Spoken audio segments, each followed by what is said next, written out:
Welcome to Delingpole, a Breitbart.com podcast. Here is the podcast host, James Delingpole. Welcome, friend, to the Delingpole podcast with me, James Delingpole, brought to you by Breitbart. I'm really sorry that I missed last week's episode. It's some of the exigencies of this podcast recording. It's much harder than you think. You've got to do all this equipment you have to use, and I've just had to rush off to the shops to get a new memory stick because the old memory stick was taking ages to unload all its old memories. Or I hate technology. Anyway, here I am in Cambridge, and my special guest this week. Sorry about that rant. My special guest this week is David Campbell Bannerman, who is an MEP. Like me, he's wavered between UKIP and Conservatives, which I think is probably a good sign because it means he's on the right side of the political spectrum. And we've just been in a debate last night in the Cambridge Union. So welcome to the podcast, David. Thanks, James. Thanks. Let's talk about last night first, because they always make you welcome the Cambridge Union, don't they? And they feed Very you much well. So. Yeah. And they ply you with drink afterwards in the bar. Yeah. But what do you make of the undergraduates? Well, obviously a very bright bunch. It's always a joy to do Cambridge Union. I've done it 3 times, as you have, James, I believe. But of course, Cambridge is clearly very left wing.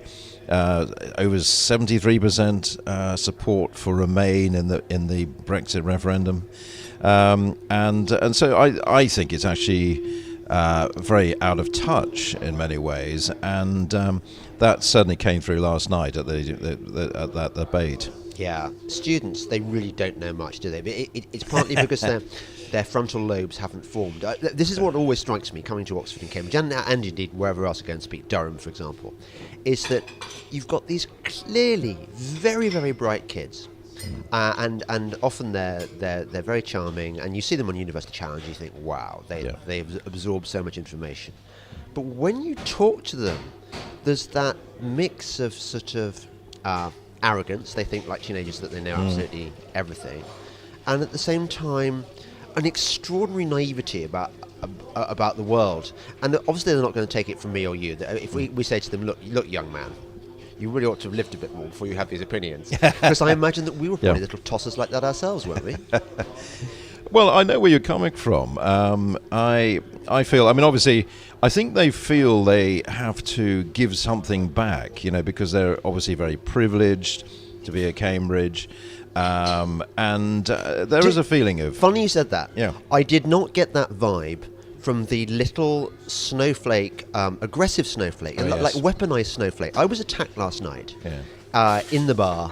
While I'd had a few ales, so I never like being attacked when I went in my cups. Yeah. This dark-haired girl who came from a working-class background, and she oozed the kind of entitlement that you would expect some kind of Etonian to ooze. But this girl genuinely felt that the system owed her something, that the system ought to have her into Cambridge. Yeah. And she really resented an article I'd written in The Spectator saying that Oxford and Cambridge had gone downhill because their admissions procedure was geared towards letting in social engineering, letting in black, minority, ethnic, or state school educated kids at the expense of quality. And obviously, quite a snobbish point to make, quite an intellectually elitist point to make. Yeah. Didn't go down well with the lefty comprehensive kids. They absolutely loathed me. And this girl gave me a piece of her mind.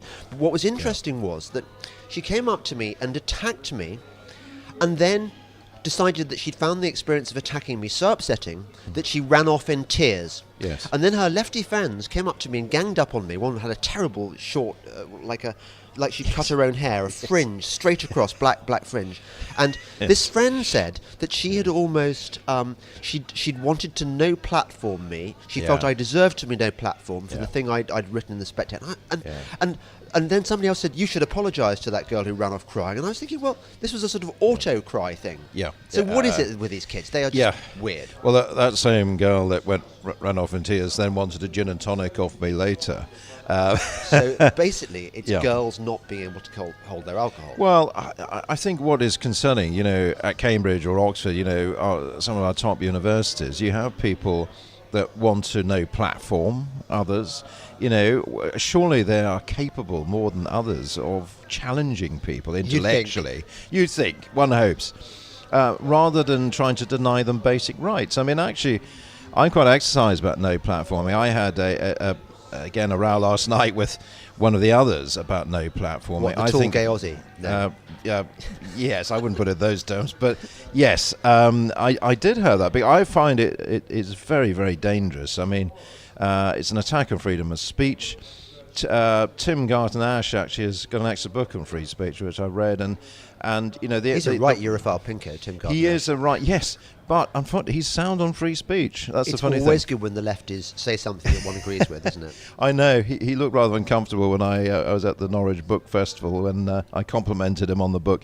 But having said that, the one of the things he mentions is about you have no right to offend me, being one of the most prevalent aspects now. He calls it disease, and of course no platforming is part of that, because you James and I are offending the sensibilities of certain students, and therefore they have the right to deny us the basic right of freedom of speech. Yeah. Now my view is, if we ever get to a Bill of Rights, and I hope we do as a Conservative government, we should actually make it a crime, I think, to deny people that basic freedom of speech. We should actually have to protect it, because it's coming under such attack. I mentioned my speech last night that Germaine Greer, Peter Tatchell, Jenny Murray, bless her, hardly sort of disciples of the right, like you and I, James, are being no platform because they're just not acceptable to some of these students of the world, Yes, it is extraordinary, isn't it, that Germaine Greer, who I would have always thought of as the kind of sort of person who would get access to any university platform because she's a feminist. Yes. She's one of the originals, or well, second Yes, wave. that's it. At any rate, and she got banned, didn't she? Because she said that on transgender people that if she put on a pair of spaniel ears, it wouldn't make her a dog or something like that. So Yes. Fair play. Yeah.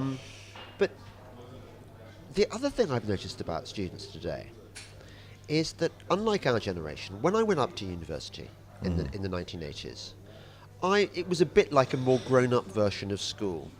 And the university authorities were basically like the staff and the teachers. And when you did naughty things, like chucking champagne bottles out of your window after a party, you were hauled up before the senior censor, given a bollocking, and there was no question of the relationship between the authorities and the undergraduates. It was a teacher schoolboy relationship. Now the roles have been reversed.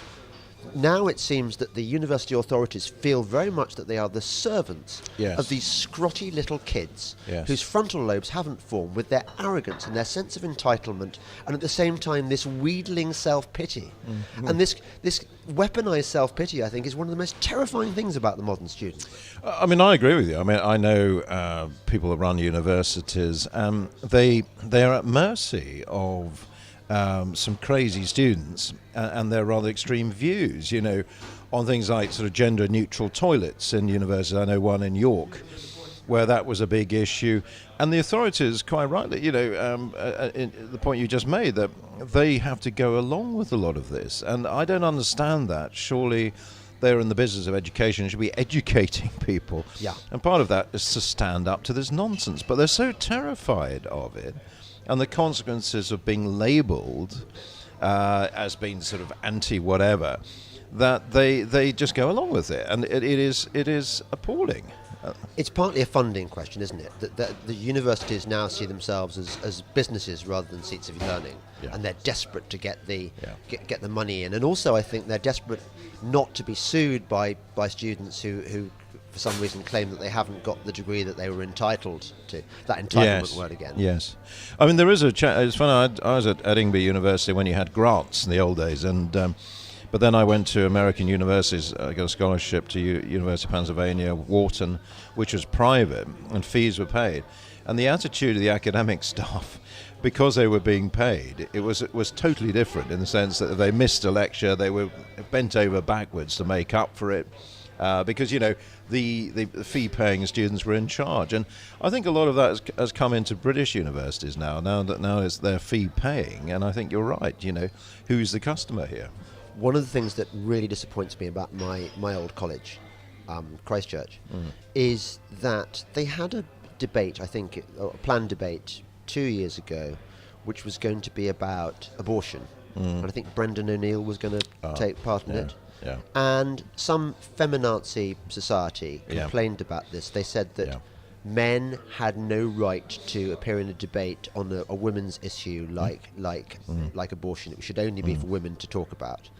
And rather than say, fuck off, you stupid, horrible, smelly students. You are the students, we are the authorities, we believe in free speech. This is a seat of learning, for God's sake. Yeah. Instead, the college authorities at Christchurch, Oxford, the house, which used to be the kind of poshest Yes, I know college people in Oxford, Yeah. has now become yet another agency of SJW values. And the college authorities said, we are going to cancel this debate for, I think, health and safety reasons. We cannot guarantee the student security. Well, I'm sorry, that's a very feeble excuse. No, I mean, it's absolutely appalling, and I think what shocks me is that this is happening at the highest level. These people are some of the brightest in the country, and in some of our best educational establishments, and surely the job of those educational establishments is to further free speech, to have vigorous debate that's well argued, well thought through, well researched, and it's not happening. It's at the basis level, some of this argument, and it is an assault on our freedoms, and it's about time we fought back. And I think the right has allowed this to go on for far too long, and we need to reassert our values. Well, I think we're too apologetic, aren't we, on the right? I think. Well, I'm not. No, you're not, Judge. You're the exception. And I suspect you're not. But I have to say, actually, it's a fair point. Most Conservatives are really, MPs are really, really shit. They just are, aren't they? I've debated with a few of them on any questions and question time. And the thing I always notice is that what really matters to the Conservative MPs is not to speak home truths. It's to present themselves as the most moderate person they can be for the benefit of the left-leaning audience. They're not really into going out to bat for the Tory cause. No, I mean, I can't comment at the moment about selection procedures in the Conservative Party, but the party at the moment is very, very disappointed by how selections are being conducted. And there is a real issue. Of the party. Yeah, the grassroots is deeply unhappy. There's a real problem of democracy in all the political parties. I mean, I've looked into this a bit, and they have the constitution of a golf club. I mean, the Conservative Party has a constitution of a golf club. And you're talking about, this is very important to our democracy. And if that fails to function, any political party fails to function, Labour or Conservative, it has major impacts on the nature of our democracy. And I think we must address this because it isn't good enough. And as you say, you're getting a lot of patsy MPs going through. They're choosing more and more people who just go along with the system, do not challenge it. You don't have your great Bill Cashes, going on about the Constitution and the EU. They're just compliant. And that's what the modern government seems to want. It wants a lot of compliant MPs to just agree with the government line, and that is very, very bad for our democracy. It completely undermines it. And what's the point of getting democracy back from the European Union if there's none existing in our own parties? No. I can imagine things must have gone fearfully downhill under David Cameron, who was very, very keen to turn the Tory party into a kind of, continuation Blair. Yeah. Yes, I mean, Blair Mark II. But the trouble is we're stuck with the same machine that we had under Cameron. It hasn't been reformed. There hasn't been time to reform it. And it's showing in a lot of the selections. And this isn't special pleading on my behalf, but a lot of the members have raised this, and it's becoming a major issue. And if you corrupt the selection of MPs, then what do you end up with? You end up with a party that does not represent the British people, and you have the same problem the EU has. in that it's remote and unaccountable and undemocratic, and that is very dangerous for our democracy. Well, without destroying your career, can you sort of give me some specific examples of the kind of people who aren't being chosen and the kind of people who are? Are they being chosen because they're female and I mean, at the moment, what's going on is that they're all special advisors. It's a bit like the thick of it. It's like, who is not, which special advisor is going to be left in Whitehall at this rate. If you look at all the selections, they are all advisors, popping up, especially in the east of England. And look, I was a special advisor. They're bright people. They know the media. They're very good candidates. But the way this is being imposed, and the associations have no voice. I mean, the associations are being trashed in this process. Their desire to have local candidates or people they want on the list is being ignored or overruled. Central office is acting like it's a Stalinist dictatorship, and that isn't actually good for our democracy. Central office like a Stalinist dictatorship. That's good. Well, that's your career totally over. More in a moment. You're listening to Delingpole, the podcast with me, James Delingpole, and my special guest, David Campbell Bannerman, Tory MEP. Breitbart News Daily with Alex Marlowe. Tim Schmidt is joining us now. He's a president and founder of U.S. Concealed Carry Association. The best part about concealed carry is that everybody doesn't have to do it for the vast majority of the population to get the benefit. You're going to have this powerful deterrent effect. Naturally, crime will go down because they're never going to know who's going to have the gun. Breitbart News Daily, weekdays from 6 a.m. to 9 a.m. East on Sirius XM Patriot 125. This is Delingpole, a Breitbart.com podcast.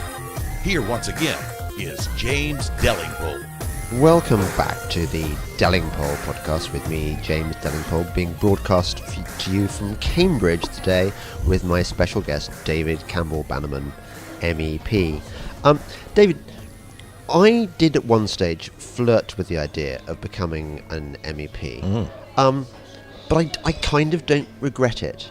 Because I think I would have been bored witless, wouldn't I, being going to Brussels and listening. I mean, is it the dullest job in the world?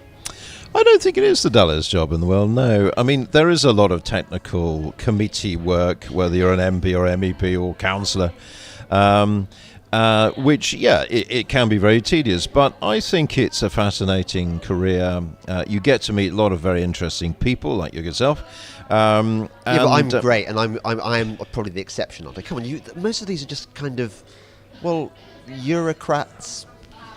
I've been privileged to be involved, and I think the biggest thing in British politics for 50 years, Brexit. I mean, I was elected initially for UKIP. I was a Conservative before. I went to UKIP because of the European Union issue. I was elected in 2009, and I've always campaigned to leave the European Union, and I've done a book, Time to Jump, on options outside. And now it's actually happening, and it's incredibly exciting, and the opportunities that come out of it are transformative for our great country. And to be part of that is great. It could be if delivered. You can't say this, obviously. I'm so disappointed with Theresa May. I mean, I say disappointed. That would imply that I was expecting something better. Actually, no. I'm not. I'm not saying. I mean, no. Out of party loyalty. I'm actually very pleasantly surprised by Theresa May in the sense of her commitment to Brexit. I mean, every speech she's made has been very sound. I think she's very dutiful, and that's reflected in what she's doing. Also, reading Craig Oliver's book, it was always Cameron always thought that Theresa May would be on the Leave side anyway. All the way through the book, it goes on about it.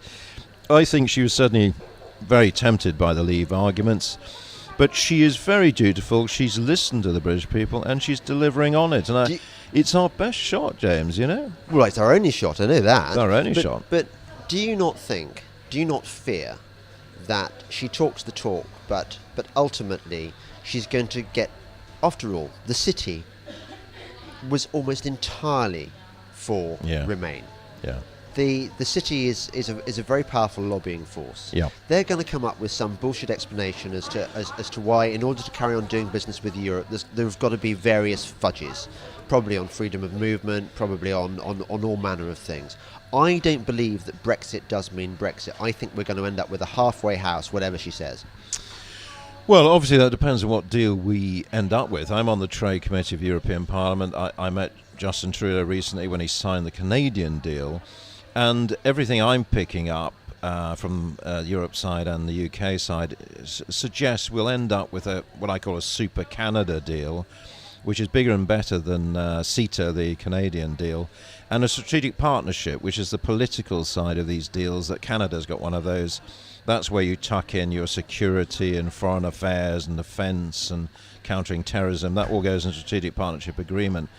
Now, that kind of deal is fine for Britain. I mean, if Canada can get 99% access to the single market with no freedom of movement and no access fee, which is precisely what they've got in this CETA deal, then Britain certainly can as Europe's largest customer, the EU's 27's largest customer, to be precise. But you must have some fears. Where do you think we're going to be sold short?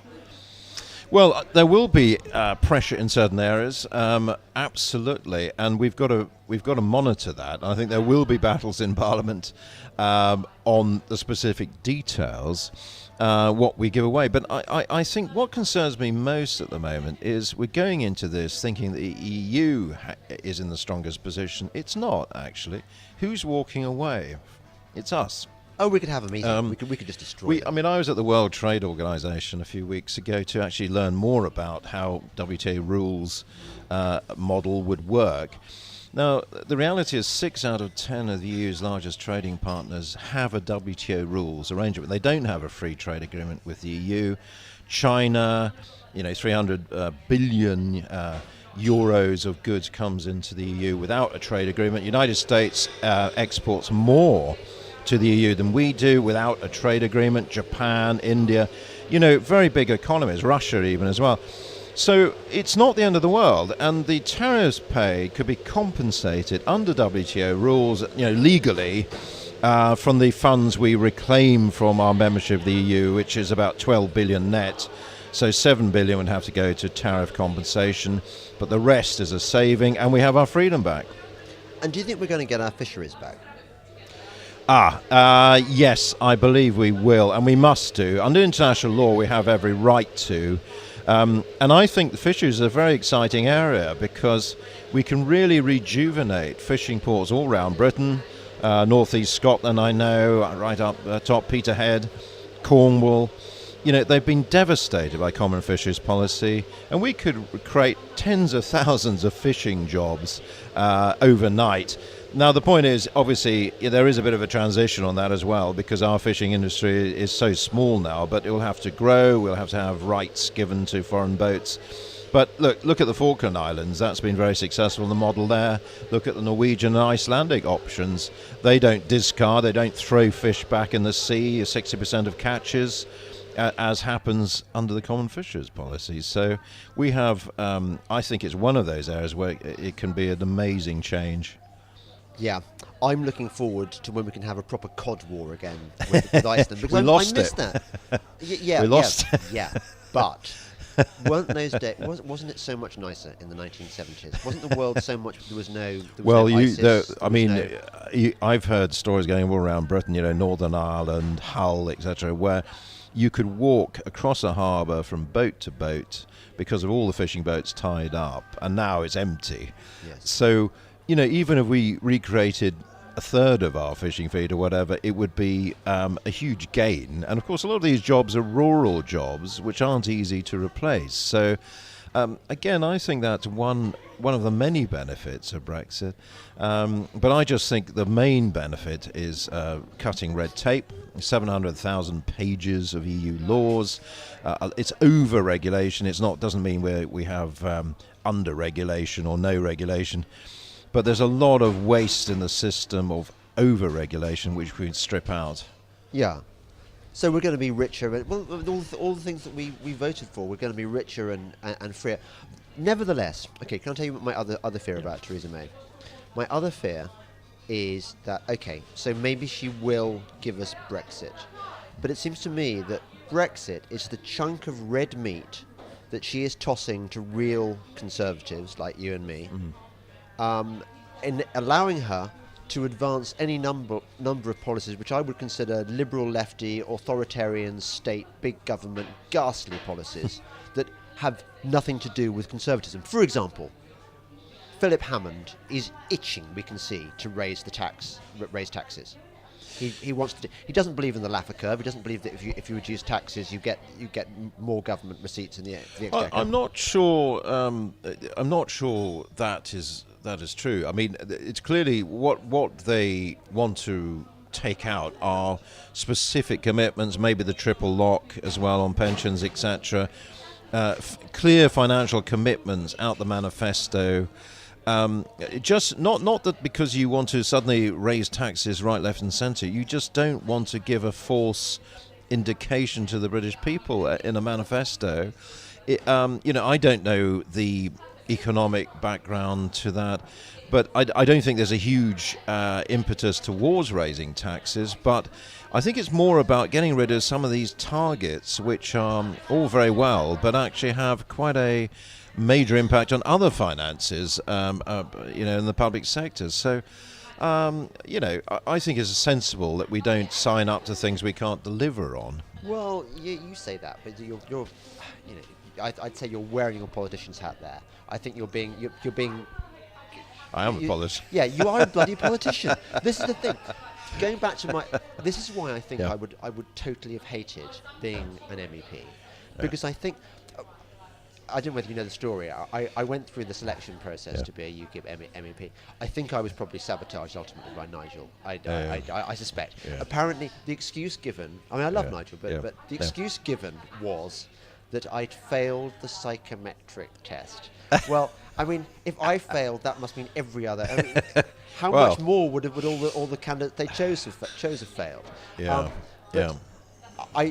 They said, why do you want to become an MEP? And I said, I'm not at all interested in Brussels procedure or any of this nonsense. I am here purely to sabotage the European Union and to advance the cause of right-wing ideas. And I will use my MEP's job as a platform to go on TV and stuff. And because I said it because it's true, but I don't think that necessarily helped my cause. But I cannot be doing with having to toe the party line or be career safe. You have to have a certain discipline, whatever party. I mean, the thing is, the media will leap on any kind of minor divergence from a policy line. I mean, it's regrettable in many ways because it shuts down debate in that politicians can't express interesting ideas that might just be seen to be beyond the pale, that gets attacked by the media, torn apart. They're always looking for divisions, and that makes good media copy. I understand that. But you do need free thinkers in politics. You need fresh thinking and ideas, to transform society. And I think it is regrettable that we do get shut down too much. Yeah. I find it quite encouraging that Anne-Marie Waters, do you know Anne-Marie Waters, has just been selected as a candidate despite saying some fairly strong things about Islam. Well, UKIP seems to be heading, it vacillates, doesn't it, between various positions depending on where it is in the political cycle. Yeah. Sometimes it wants to be kind of Labour, snap up Labour seats. Yeah. Sometimes it wants to be Conservative. Now it seems to be becoming the outspoken voice against Islam. It's looking for a new role. I mean, I was party chairman, deputy leader, and had a policy for UKIP, and so I've seen various aspects to it.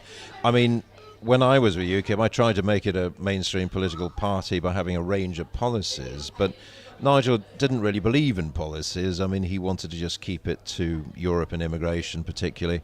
And I think it's suffering now because it's lost its main reason to be, which is to get out the EU. We have a Brexit government. So it's looking increasingly, I think it is right that it's looking to the left rather than the right. I think there's nowhere to go on the right, there's nowhere to go on the right. As I say, Conservatives are coming back in droves, which is good, as I have done. But where's it going? Well, being more Labour is a good thing, appeals to the working classes, particularly on the immigration message, which is still being denied by Jeremy Corbyn and his friends. And really by the Conservatives, I have to say. And by the Conservatives. Where do you sense any appetite among the Conservatives for dealing with things like Sharia courts, which are unjust. I know. I mean, I think the whole Islam issue, if you put it that way, that UKIP is wandering into now, is obviously a very sensitive area, and it's not one that the mainstream parties, like Conservatives and Labour, want to get into at the moment. But I think it'll be forced upon us. And by a few more killings, you mean? Well, I think just by... I mean, the real issue of integration, whether that is, what is good for society. You can be very pro-Islam as part of our society, but want to see greater integration. I don't like having a parallel legal system in Sharia courts. I don't think that works, is helpful. I think it needs to be addressed, but it should be done sensitively. And say that. But who is talking about this in the Conservative Party? Anyone? No, it's not. It's not. Gove wrote Fahrenheit. What was it? Yeah. His book about Yes. Islam. Yes. And has since retreated from that issue because I presume. Yes, there's a lot of pressure on that, and of course there's a lot of backers from that community for the parties. Really, I hadn't thought about that. Yeah, there's a lot of support, and they're very key to some of the marginal seats, the Islamic community. So it's a sensitive area, but I do think it will need to be addressed in a calm and rational manner. But I don't think now's the time, actually. I mean, now is about delivering on Brexit, making sure it happens, getting the best deal. And I think that will dominate the next Parliament. And then the benefits, the freedoms and the cash savings can be applied to manifestos thereafter. Right. So that's how many years in essentially treading water? Well, you say treading water. I mean, I think this is such a major transition. It will take 2 to 3 years. Clearly, we want to be out the EU by March 2019. That's when I lose my job, which is fine by me. But it's certainly going to take 2 or 3 years to follow through. We've now seen, by the way, that fixed-term parliaments can be overturned in 24 hours. If the Prime Minister wants to go to the country, then the opposition don't dare vote that down. So the election could be a lot earlier, actually, the next one, than 2022. So that is another factor. But let's concentrate on Brexit, get it right, and then we'll know where we are. For example, are we going to get 12 billion net savings from the EU? How are we going to allocate that? Yes, the NHS is a priority. Or is it going to be less because we're paying for Horizon 2020 programs? There you go again. The NHS should be a priority. You never, ever, ever hear a Conservative MP saying anything other than, I heart the NHS. And they always have a lovely story to say. I went to a hospital and I got treated and I didn't die and it was fantastic. And oh, God bless the NHS. Yeah. When are people going to realise that the NHS is a Stalinist healthcare system from an era that no longer exists and badly needs reform? Otherwise, we're all going to die horribly. I'm a great fan of the NHS, no. Look, let's distinguish. I mean, I do think the NHS as a concept is good, free at the point of delivery, and all of that. That's very important. However, I agree with you. The way it's managed is Stalinist, is centrist. I mean, I was involved in the NHS Directorate for a bit as a contractor. I saw it firsthand. It doesn't work like that. I believe actually in radical franchising. I'd franchise hospitals, GPs all around the country, and actually reform it that way. So I'm just looking. Where's my sodding flat white? We've got to catch a train soon, haven't we? I mean, the NHS is all very well, but yes. It's still on. Yeah. Well, I mean, this is a bit of live reality coming. Live reality. No flat white. Where is it? I did order it twice from two different people, and we haven't had it turn up. What does this say about modern society? I know. Delivery. Yeah. Sorry, just going back to the NHS. Yes. I mean, the point is, I think the intention of the NHS is good. The way you deliver it is a shambles in many ways, and it needs to be sorted, you know. And actually that's where the debate should be. You can deliver the, free of the point of views, the core attributes of the NHS, but there's a lot of waste, a lot of inefficiency, a lot of overlap, and I think a radical reform. A lot of top-heavy. Yes. I mean, all around the country, there are some very, very, very rich people who really should not be paid as much money as they're being paid for the poor job that they do. I mean, some are paid more than the Prime Minister, which I always think is ridiculous.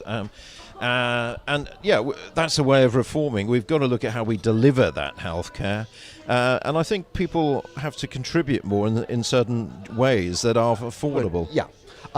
You're listening to the Delingpole podcast with me, James Delingpole, and my special guest, David Campbell Bannerman. And we've got to go and catch a taxi now, so we'll do the last bit maybe in the cab or at the station. Check out the official Breitbart store today. Store.breitbart.com is the home for the brand new official Breitbart store. Head there now for products for women and men, like t-shirts, baseball tees, tank tops, hoodies, and hats, or an unapologetically American belt buckle. Store.breitbart.com has these items and many more, so get your gear now at store.breitbart.com. This is Delingpole, a Breitbart.com podcast. Here once again is James Delingpole. Welcome back to the Delingpole podcast, my friend, with me, James Delingpole, and my special guest, David Campbell Bannerman MEP. So, what happened since we last spoke? My flat white failed to arrive. They gave it to another table. I was not altogether convinced by the breakfast, in as much as although it was a massive full English, the black pudding just wasn't up to scratch. Do you not think, David? Yes, it wasn't really the best sort of Scottish black pudding. No, that's true. And also, I thought that my suspicion was that even though the ketchup was served in a Heinz bottle, I reckon they'd taken generic red sauce, shoved it in the which is a very dodgy trick that I know some unscrupulous establishments practice, and I was not impressed. Anyway, so we then got to the station. We missed the train I desperately needed to catch to get to London to do the Daily Politics programme, so now I'm running late. And I learned something fascinating about this week's special guest. As we were walking down the platform, Here we go. He saw a train and started taking photographs, and I said, "My God, you're a train spotter." I deny that. I'm a train enthusiast. It's quite different. Yeah. I bet you tell that to all the girls. So what's the difference between a train spotter and an enthusiast? Well, I think spotters are mainly interested in collecting numbers, which is a bit of a game. I'm just interested in railways. I used to work for the railways. I was chairman of the Steam Railway. I'd like to reopen thousands of lines Beeching Close. I think for modern needs. That's not going to happen. Well, I think some of the money coming back from the EU, let's be honest, that 12 billion net we get back, if only $1 billion a year was spent reopening railway lines. I mean, we're on a train from Cambridge. They are seriously talking about reopening a line to Bedford. I mean, that is now programmed. I've ridden on lines like the Waverley route from Edinburgh down to the borders of Scotland has been reopened, 30 miles of track, and that's regenerated the economy. So there's a lot of strong arguments to do so. For the benefit of any train spotters, train enthusiasts listening, what was the rather handsome-looking train that you spotted? Noticed, enthused about. Was class 37. It was from 1960s, so it's an old bit of kit, really. It's a bit of a museum engine, but it's I like the colour. Diesel. Yeah, it was in the old. That was what was interesting. It was in the old colours of 1960s, the original British Rail colours. It's a green, but not British racing green. It's more of a kind of dark sage. How would you describe it? I don't know what the correct green. It is a slightly Jaguar, slightly darker than Jaguar. But yeah, I mean, it was just a classic 1960s look. So hence it did stand out as something interesting. Can I ask you, actually, I'm not sure what your position is on HS2, but let me tell you, I absolutely effing hate HS2 I'm with anti. a vengeance. Well, let me just say, I mean, I worked on HS1, the Channel Tunnel Rail Link. I use it as an MEP regularly to Brussels. That worked very well, but HS2 is a disaster, and I wanted to see it cancelled. I've done a paper, it's on my website, HSNet, as I'm proposing, which is high-speed rail, but up the East Coast main line, where there's basically nothing to stop you. There's no need for tunnelling. You can run it alongside the existing East Coast main line to Doncaster from London. I know it. Obviously, I represent parts of it. Well, nothing Peterborough. happens in the east, does it? It's just like a wasteland. Well, I wouldn't say that. I represent the east of England. No, Cambridge. But it's quite is flat. No hills to negotiate. No, it's absolutely flat. I mean, you would not need tunnels. Tunnels are very expensive. As I say, I worked on the HS1. And HS2 is a disaster in the sense that you go from one big suburb, London, to another big suburb, Birmingham, and then trash to Chilterns in between. Yes. The whole notion of it is wrong in the sense, why does it have to go via Birmingham? Who's dictated that? And why does it have to be such high speed, 250 miles an hour? I mean, HS1, if you actually go on a Eurostar to Paris or Brussels, you are alongside either a road or a railway all the way down. And it's designed like that because it's up to 200 miles an hour. It's not super fast like HS2 would be. And you can follow the contours, so you follow the corridors created by the M20 or the M2 or the A2 or the A13, for example, and the railway lines, and that is a better way of organising or designing a high-speed line. Well, can you tell me who invented HS2? Was it a European invention? Well, Lord Adonis, the Labour peer, was very keen on it, and it's really one of those. We've inherited a Labour project and made it our own, and it's like a lot of Labour projects. It's overblown, badly designed, incredibly costly.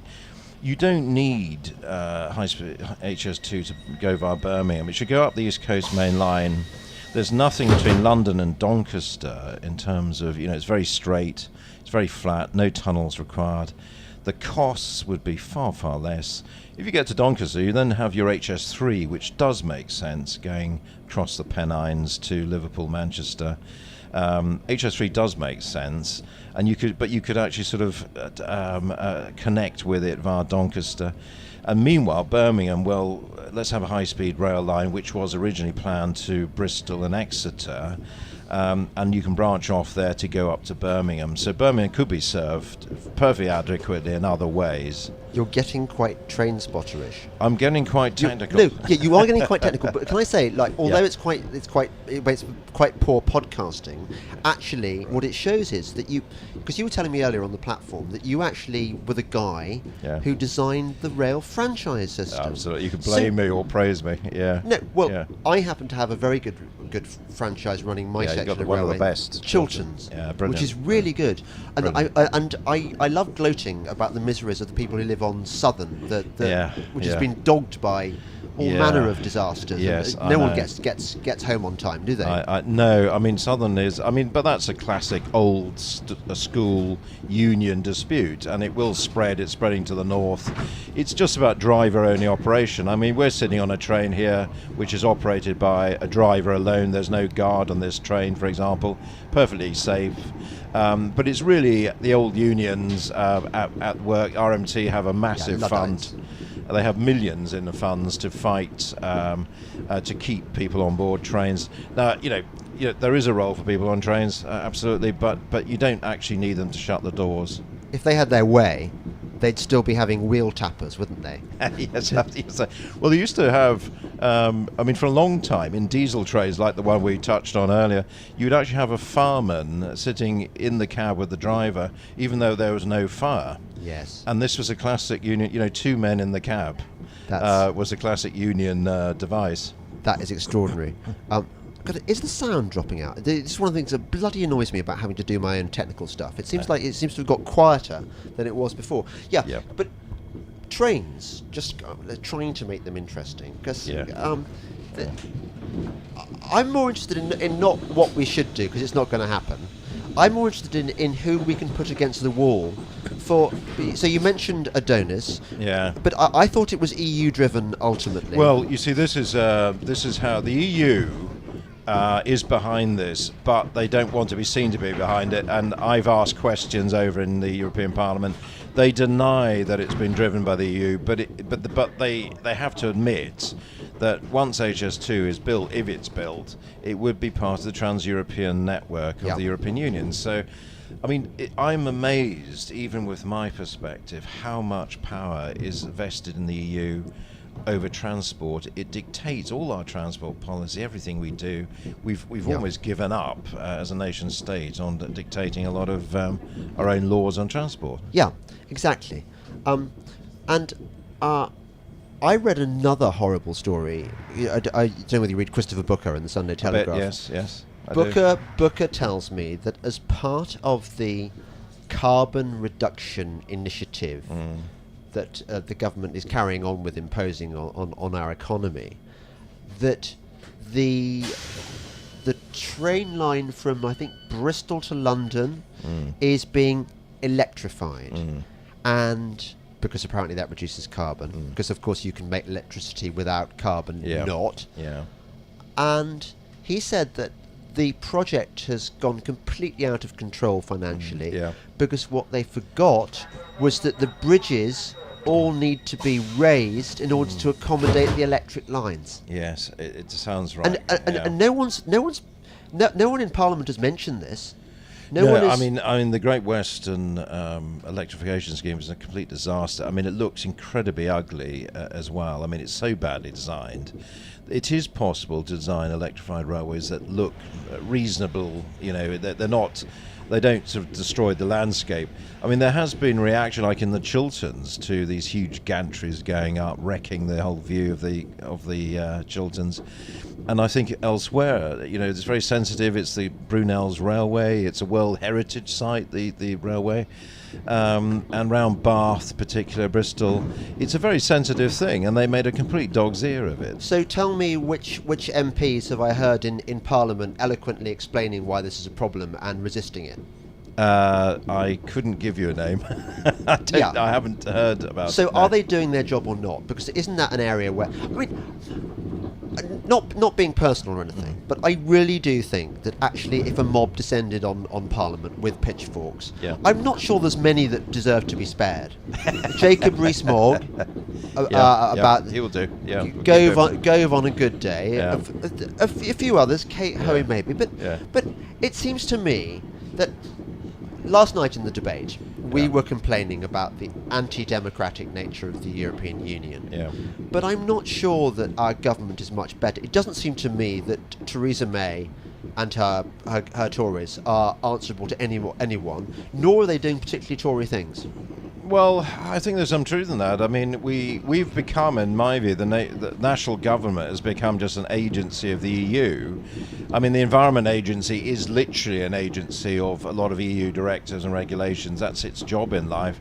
And we've become compliant. A lot of our government, our Whitehall, has become compliant because we've been used to 700,000 pages of EU law, nearly 2/3 of our laws coming from the European Union, and a lot of our powers, you know, exclusive powers over trade, fishing, farming, a lot of energy and the environment coming from the EU. And Christopher Booker is absolutely right on that. He's done a great job following it. So, you know, we have to learn to be a nation state again, and we have to, I mean, you know, our attitude is a bit wet and a bit pathetic towards doing a trade deal, in my view. You know, we've got to start from the basics. We're the 5th largest economy in the world. Let's be, you know, upbeat, not complacent, but let's be upbeat about our position in the world. It's the same, I think, with Trump's America. Brexit and Trump, I think, are very, very similar movements. They're the movement of the people against the elite. Yeah. And in both cases, they've come up against the brick wall of the system. We know, for example, that the Conservative Party is run by Cameron-era holdovers. And I think that we've seen it with Trump in America, partly self-inflicted, in that he will insist on inviting a bunch of liberals like Jared Kushner and his daughter and that awful Gary Cohn guy from Goldman Sachs into his cabinet. But generally, one gets the impression that the revolutionary impulse, and I don't mean that in the kind of French revolutionary sense, I just mean in the sense of people asserting their democratic rights, it seems to be frustrated by a system which is geared towards maintaining the status quo. Yeah. And I'm not really sure that the system we've got now under Theresa May is that much different from Cameron or before that Tony Blair's. Well, as I say, what we've inherited post-Brexit is the same system existed before, which is compliant and very pro-EU. I mean, the Foreign Office, the whole European stream of the Foreign Office, in my view, should be got rid of. I mean, these people have conspired with the European Union, in my view, work with them, and some of them have ended up in the European Action Service, the EU's own foreign service. I think we just have to reinvent ourselves, reboot Britain, put it that way, as a nation state again. I mean, if you speak to the Australians, the Canadians, the Americans, they're strong national nation states, as is Russia, actually a strong nation state. We've got to be like that, and we've got to stop being so compliant. We've been used to being governed by the European Union, and that's got to stop. Yeah, I think that first flush of excitement we got on Brexit the morning after, it's like, what's it like? It's like suddenly finding you've actually pulled a really hot supermodel and she's actually gone to bed with you. But now we're in the stage where she's just got bored with you. You realise that she's got other interests besides you, and actually it's not going to last very long. And I fear that we've got Brexit, but actually the things that we hoped Brexit would lead to are not going to happen maybe not even in our lifetimes. I'm far more optimistic, to be honest. I accept the point that we're now basically, the debate is shifted not from whether we're going to have Brexit or not to what kind of Brexit and what actually classifies as being Brexit. I think is a valid point. Do we stay in the European arrest warrant? I'm against that personally. There's whole aspects of debate about what we stay and what we leave. We have a pick and mix Europe now. We can sign up to Erasmus student program, stay in that and pay a fee. The science fund, the Horizon 2020, and pay a fee like Norway does, Switzerland does. What, to double down on to build a sort of EuropaSat, or whatever it's called? That's the whole Galileo side, the satellite system. I think we need to get out of that. We're going it's going to be a waste of time.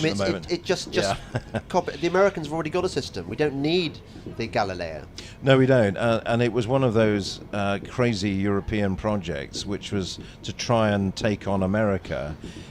And this has been one of the sort of the downsides of the European Union, is it's trying to emulate the United States and not being very good about it. And it's led to something that really doesn't work. It's far too expensive. And we can actually leave it now, and we should leave it now. And I'll tell you what I would do is work with the Indians. The Indians are very good at launching satellites. We're very good at building satellites. We can have a free trade agreement with India. I'm meant to be writing a report on the EU-India one, but it's going nowhere. But there's real opportunities in India. In fact, I was born there. I was born in Mumbai. Or Bombay, as I Bombay, correctly called. I prefer Bombay. Where did that stupid word, Mumbai? Well, yes, it is a shame. A lot of people living in Mumbai/Bombay actually still use the word Bombay, which I prefer personally. Yeah. This is the sort of stuff you should be campaigning for. I think for so. proper Reality. Names to be restored. Peking. Yeah. Kolkata. Calcutta. Yeah, I know. That's right. Well, my dad was born in Calcutta. So is it not called Calcutta anymore? No, it's Kolkata now.